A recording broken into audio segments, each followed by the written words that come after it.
Good morning. We are live at the Westchester Children's Museum. It's Wednesday at 11 a.m. I'm so glad you could pop into play today. My name is Lisa. I'm one of the educators at the museum. Thank you so much for joining me. This summer, we're exploring the shore, talking all about being at the beach and learning about what kinds of animals live in the ocean. So today, I've got some special stories and a song for you, talking all about what it's like to leave footprints in the sand. So first, let's start with a song. If you know Head, Shoulders, Knees, and Toes, this will sound familiar, but we're going to be singing about sandy shoulders, knees, and feet. Okay? If you're at home, feel free to sit or stand, whatever's comfortable. You can touch your knees and touch your feet. What I'll do is I'll point down for knees, and I'll do this with my fingers to indicate feet. Okay? So we'll do it once, and then a second time all together. Here we go. Sandy shoulders, sandy knees, sandy feet. Sandy shoulders, sandy knees, sandy feet. Brush yourselves off, the summer is so sweet. Sandy shoulders, sandy knees, sandy feet. Great job. One more time together. Sandy shoulders, sandy knees, sandy feet. Sandy shoulders, sandy knees, sandy feet. Brush yourselves off, the summer is so sweet. Sandy shoulders, sandy knees, sandy feet. Great job, everybody. Give yourselves a round of applause. So, before we get started with our stories today, I want to talk a little bit about our senses and how we need our senses to give us information about our surroundings. So friends, how many senses do we have? Let me know in the comments or feel free to shout it out. But we have 5 senses. Great. We need our eyes to see. We need our ears to, that's right, listen. We need our noses to help us smell. Great. And our mouths help us taste. Now, we use our hands to touch. It tells us if something's a little bit rough, if it's a little bit smooth, or it'll tell us about the temperature. But we can also use our feet. And that's what we're going to think about with our first story today. So as I read through, think about what words the author uses that have information that has to do with our senses. Okay? We'll talk a little bit about that at the end. This is Beach Feet by Kiyomi Konagaya, illustrated by Masamitsu Saito. We'll be learning all about one boy's visit to the beach. I'm at the beach! Yippee! The warm, salty breeze tickles my nose. My shirt is off and I'm ready for the waves. He's rushing in. I want to run, but my flip-flops keep sinking into the sand. I know, I'll kick them off. Whee! Have you ever done that, kicked off your flip-flops in excitement at the beach? But then, the sand is burning hot, and he's jumping up. And look at the excitement in this drawing. Look how it was drawn in such an energetic way. We can see the activity. We have a real sense of how he's moving around. Ow, ow, ow. I have to run quickly into the water.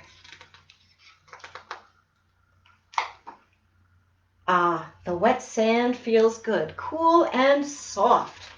Much better than hot, I think. Look, here comes a wave. Splash! It's loud and cold and big. I like it. And here we see the wave bursting right off the page at us, and he's rushing in with his inner tube. I think these pictures are so vivid and exciting. Swoosh! The wave is going back out, taking the sand with it. The sandy ripples tickles my toes. And I can see here he's curling his toes under because it's such a ticklish feeling. What's this?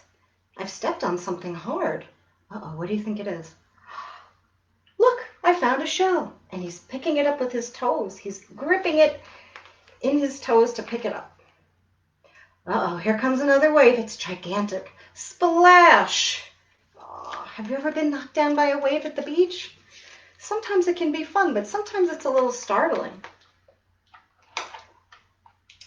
Now that the ocean is calm again, I can float on the waves. Look, I'm floating like a jellyfish. I like to wiggle my toes in the water. Uh-oh, I can't touch the bottom. Wait, I think I can on tippy toes. Does that ever happen to you in the pool or at the beach? Sometimes that happens to me. Anyway, I'm all right, he says, because I know I can swim. Splish, splash, splish, splash. Yum. Now I feel the sun on my feet. They are happy, toasty, and warm. He's floating, he's leaning back on his inner tube, floating in the beach. And now we see him later in the sand, buried with his feet sticking out, using his inner tube as a pillow. So friends, what are some examples of words that have to do with our senses that the author used in the story? Feel free to shout them out or leave them in the comments. Some things I can think of off the top of my head are he described the sand being very hot and the waves being very big. So those are things that he could feel and that he could see. And he heard the loud splash or the roar of the wave. And let's see, there was a salty smell to the air that tickled his nose. So that's a little bit of a smell and tickle touch all together. And what I'm left with was this experience of how he used his feet to get a lot of that information. And we see something special on the back, which is a picture of his footprints. Great. So that's one little boy's experience at the beach, and those are his footprints. We're going to turn our attention now to animals' footprints at the beach. So here I have once again a sea star, and this leaves one kind of a footprint at the beach. And we're going to learn all about that and some other animals in this book before we talk about our July craft later on.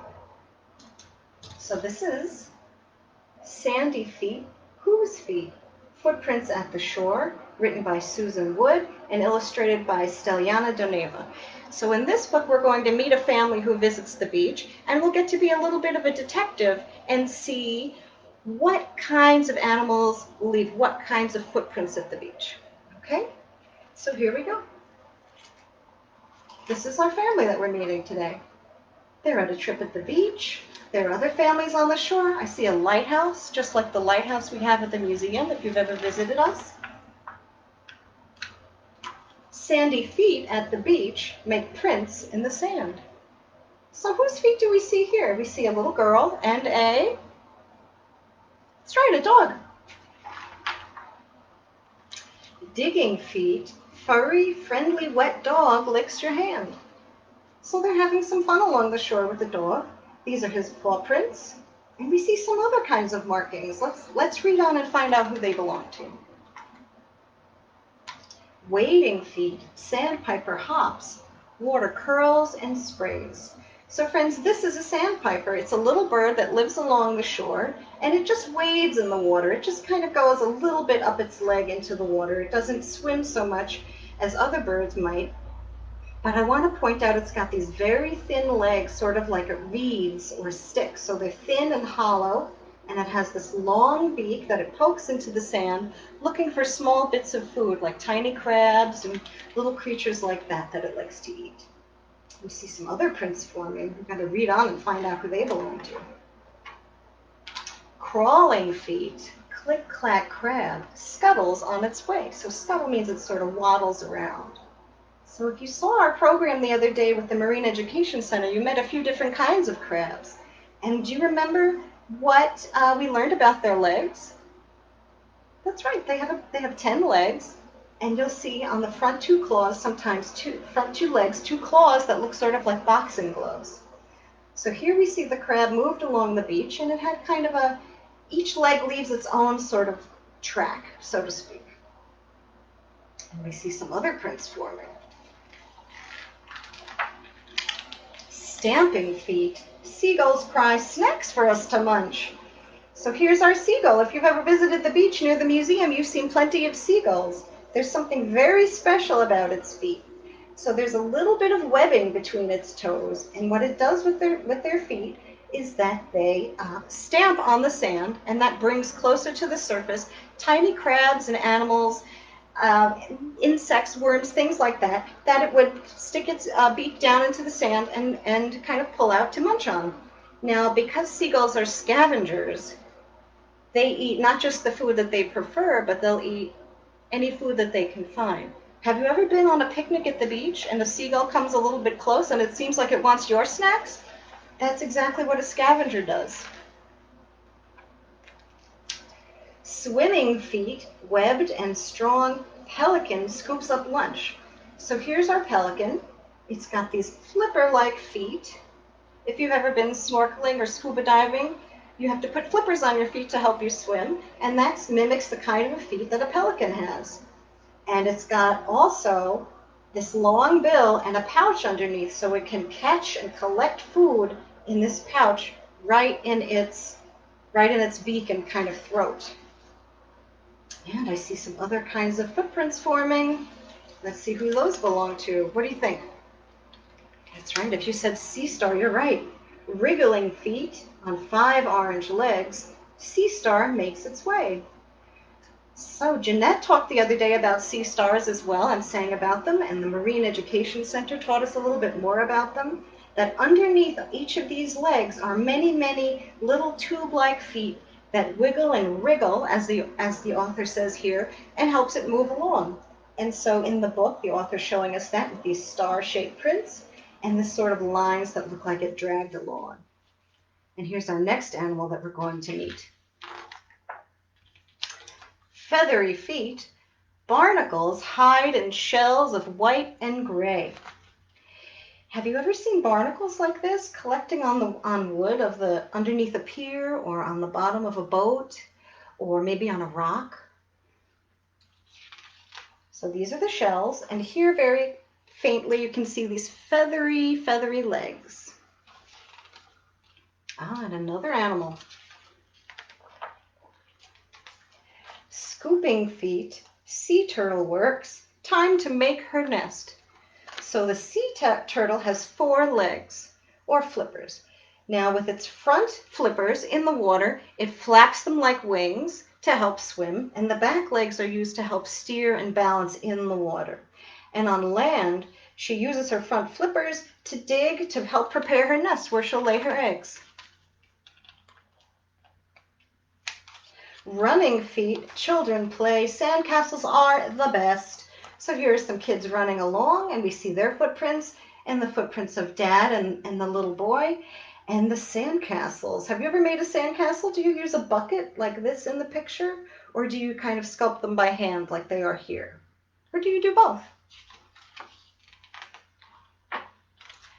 Buried feet, children laugh, Daddy's toes poke through. So here they're burying Dad just like the little boy at the end of our first book. His feet are sticking out, he's resting his head on the tube, and everybody's having a lot of fun. What are some of the fun things you like to do at the beach? Do you ever bury your dad or someone from your family in the sand? Do they like that? Sand is quite heavy, I think. Tired feet, sun goes down, yawns and eyes close too. So their day at the beach is ending. We see the little girl yawning, her little brother is asleep, and they're getting ready to go home. So now it's time to be a detective, friends. Let's see if you can remember some of the information about the animals we met today in the story. So let's see. I see this kind of a footprint. This is a familiar shape. This belongs to that's right, a person. And this one is a little bit star-shaped. That's right, sea star. Okay. Those are some easy ones to get us warmed up. And then we see this one. This looks like, if you have a pet, it'll be familiar. It's the dog's footprint. So it uses its paws to kind of dig in the sand. A dog will dig to hide things or to keep cool or just for fun. If you visit the beach near Playland, you'll see the dogs in the off-season digging and running around and having a lot of fun. So we're going to get into the birds next. That's a hint. And so we've got to remember and put our thinking caps on. This footprint belongs to the bird that is small and has kind of stick-like legs and pokes its beak down into the sand. That was the sandpiper. Great. And this footprint is the bird that's a little bit of a scavenger and will circle around and ask you to give it its treats. Give you its treats. That is the seagull. And it uses its feet to stamp on the sand once again and bring some food up to the surface when it's not asking you to give you your own food. And then this final one, it's more of a webbed looking foot. It's the bird that dives in the ocean and has the pouch under its bill. It's the pelican. Fantastic. And these are the marks of the creature that crawls through the sand and scoops it up and builds a nest. It's the sea turtle. And these faint scratchy lines here belong to the crab. Great. So sandy feet at the beach leave prints in the sand. This was Sandy Feet, Whose Feet? Footprints at the Shore, written by Susan Wood and illustrated by Steliana Doneva. So friends, today we sang and read about the experience of having our feet in the sand. We learned a little bit about what kinds of animals leave what shaped footprints in the sand. And if you take a look at our resources online, you'll see that our July craft talks all about how sand is made. So if you go to discoverwcm.org, look at our at-home page, you will see all of our printouts and lessons and our July craft, which is this colorful sand art. What you'll need to make that very briefly is some regular household salt, whatever kind you have is okay, a sandwich bag filled with some salt. You'll drop in a colorful piece of sidewalk chalk, rub it all around together to mimic that process of erosion that you'll learn all about in the handout. Repeat that with several different baggies, different colors. You can layer the sand in whatever pattern you like. But more importantly, you'll learn all about how different kinds of rocks or different kinds of natural materials lend themselves to the color of the sand. So you might have black volcanic rock makes black sand, and so on. Now, our time together is drawing to a close, and I want to remind you all that we've got something new for you every day with the Westchester Children's Museum online. Monday through Friday, we've got musical mornings at 9:30 with our friends from Rock Island Sound. Later in the day at 11, we've got animal programs from the Marine Education Center or the Alley Pond Environmental Center. Tuesdays, we've got new science videos from Doc Harmon on YouTube. Wednesdays, me or Jeanette back here for Pop Into Play at 11. Thursdays, Jeanette will be on YouTube with new museum mini videos, songs and finger plays, puppets, who knows. And Fridays, Margie is back with new craft and science videos on YouTube, and then is live at 4 with her kindness story time. I'm so glad we had this time together today. I'm glad you could pop in and play. We'll see you again soon here on Facebook or wherever. And enjoy your day. Be safe. Be well. Thanks again. Bye-bye.